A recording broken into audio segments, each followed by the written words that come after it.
মরুভূমির অভিশপ্ত একটি গ্রাম, যে গ্রাম এক রাতেই পৃথিবী থেকে হারিয়ে গেল।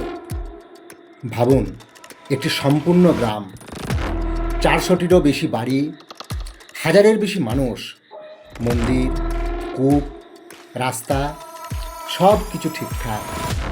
কিন্তু এক রাতের মধ্যে সবাই অদৃশ্য হয়ে গেল। না কোনো যুদ্ধ, না কোনো লাশ, না কোনো ধ্বংসের চিহ্ন, শুধু ফাঁকা বাড়ি, খোলা দরজা আর একটি ভয়ঙ্কর অভিশাপ। লোককথা বলে, যে এই গ্রামে বাস করার চেষ্টা করবে তার জীবন ধ্বংস হয়ে যাবে। ভারতের রাজস্থানে আজও সেই গ্রাম আছে। গ্রামের নাম কুলধারা। কিন্তু প্রশ্ন হলো, সত্যিই কি এটি একটি অভিশপ্ত গ্রাম, নাকি এর পিছনে লুকিয়ে রয়েছে কোনো ভয়ঙ্কর ইতিহাস? আজ আমরা সেই রহস্যের গভীরে যাব।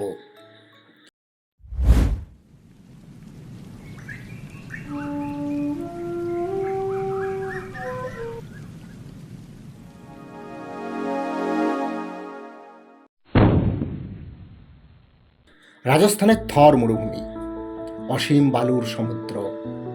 এই নির্জন মরুভূমির মাঝেই একসময় ছিল একটি সমৃদ্ধ সভ্যতা, কুলধারা গ্রাম। 1291 সালের দিকে পালিওয়াল ব্রাহ্মণরা এই গ্রামটি প্রতিষ্ঠা করেন। তারা ছিলেন অসাধারণ কৃষি বিশেষজ্ঞ। মরুভূমির শুকনো জমিকে তারা এক আশ্চর্য প্রযুক্তির মাধ্যমে উর্বর করে তুলেছিলেন। এই প্রযুক্তির নাম ছিল খাদিন জলব্যবস্থা। এটি এমন একটি পদ্ধতি যেখানে বৃষ্টির জল সংরক্ষণ করে জমিতে ব্যবহার করা হতো।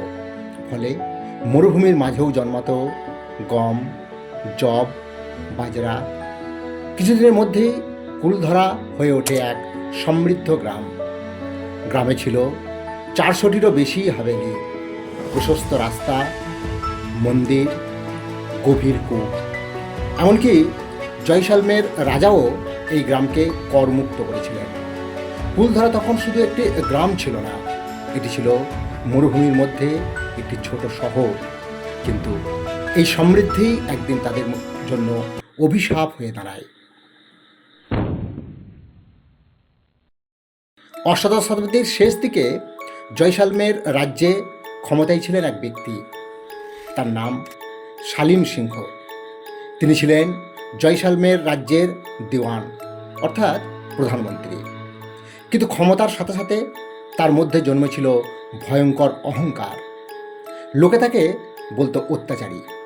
তিনি অতিরিক্ত কর আদায় করতেন, মানুষকে নির্যাতন করতেন। একদিন তার নজর পড়ে কুলধারা গ্রামের প্রধানের কন্যার উপর। মেয়েটি ছিল অসাধারণ সুন্দরী। শালিম সিংহ তাকে বিয়ে করতে চাইলেন। তিনি সৈন্য পাঠিয়ে গ্রামবাসীদের হুমকি দিলেন, যদি মেয়েটিকে তার হাতে তুলে না দেওয়া হয় তাহলে পুরো গ্রাম ধ্বংস করে দেওয়া হবে। পালিওয়াল ব্রাহ্মণদের জন্য এটি শুধু একটি বিয়ের প্রস্তাব ছিল না, এটি ছিল তাদের সম্মান এবং সংস্কৃতির উপর গভীর আঘাত।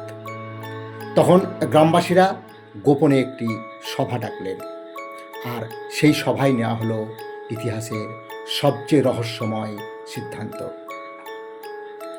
1825 সালের একটি অন্ধকার রাত, চাঁদ নেই, চারিদিকে শুধু মরুভূমির বাতাস। সেই কুলধারা গ্রামে কিছু অদ্ভুত ঘটতে শুরু করলো। মানুষেরা নীরবে তাদের বাড়ি ছেড়ে বের হতে লাগলো। কেউ চিৎকার করেনি, কেউ কোনো আলো জ্বালায়নি, শুধু নিঃশব্দে পুরো গ্রামটি খালি হয়ে যেতে লাগলো। কুলধারা একা ছিল না, তার সাথে আশেপাশের 83টি গ্রামও একইভাবে চলে যায়। প্রায় 1500 মানুষ এক রাতেই মরুভূমির অন্ধকারে হারিয়ে যায়। সকালে যখন শালিম সিংহের সৈন্যরা গ্রামে আসে, তারা যা দেখে তা বিশ্বাস করা কঠিন। পুরো গ্রাম ফাঁকা, দরজা খোলা, অক্ষত মন্দির, কিন্তু মানুষ নেই, কেউ নেই, যেন তারা হঠাৎ পৃথিবী থেকে মুছে গেছে। লোককথা বলে, গ্রাম ছাড়ার আগে পালিওয়াল ব্রাহ্মণরা একটি অভিশাপ দিয়ে গিয়েছিলেন। তারা বলেছিলেন, এই ভূমিতে আর কেউ শান্তিতে বাস করতে পারবে না। এরপর বহু মানুষ এই গ্রামে বসবাস করার চেষ্টা করেছে, কিন্তু প্রতিবারই অদ্ভুত ঘটনা ঘটেছে। ফসল নষ্ট হয়েছে, মানুষ অসুস্থ হয়েছে, কেউ কেউ মানসিক ভারসাম্য হারিয়েছে। শেষ পর্যন্ত সবাই গ্রাম ছেড়ে পালিয়ে গেছে। স্থানীয় মানুষরা আজও সূর্য ডোবার পর এই গ্রামে যেতে ভয় পায়। কিন্তু ইতিহাসবিদরা বলেন এই গল্পের পেছনে বাস্তব কারণও থাকতে পারে। একটি বড় কারণ ছিল জল সংকট। অতিরিক্ত সেচের কারণে ভূগর্ভস্থ জলস্তর কমে গিয়েছিল। আরেকটি কারণ ছিল অর্থনৈতিক চাপ। জয়সালমের রাজ্যে কর বৃদ্ধি হয়েছিল।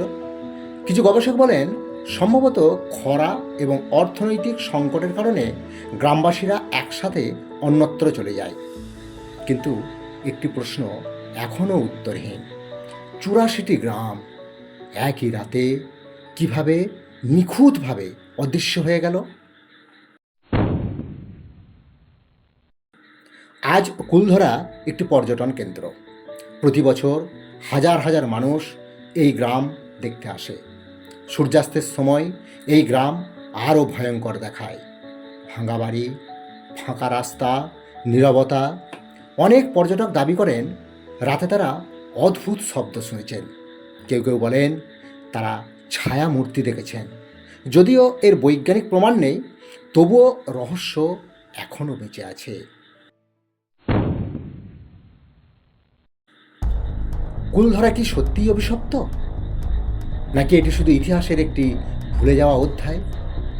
হয়তো সত্যি কোথাও মাঝখানে লুকিয়ে আছে। কিন্তু একটি বিষয় নিশ্চিত, একটি পুরো সমাজ নিজেদের সম্মান রক্ষার জন্য এক রাতেই সব কিছু ছেড়ে চলে গিয়েছিল। আর তাদের সেই সিদ্ধান্ত আজও ইতিহাসের সবচেয়ে বড় রহস্যগুলোর একটি। মরুভূমির বাতাস আজও কুলধরার ভাঙা দেওয়ালের মধ্য দিয়ে বয়ে যায়। আর হয়তো সেই বাতাসই ফিসফিস করে আজও বলে চলে, আমরা ফিরে আসবো না।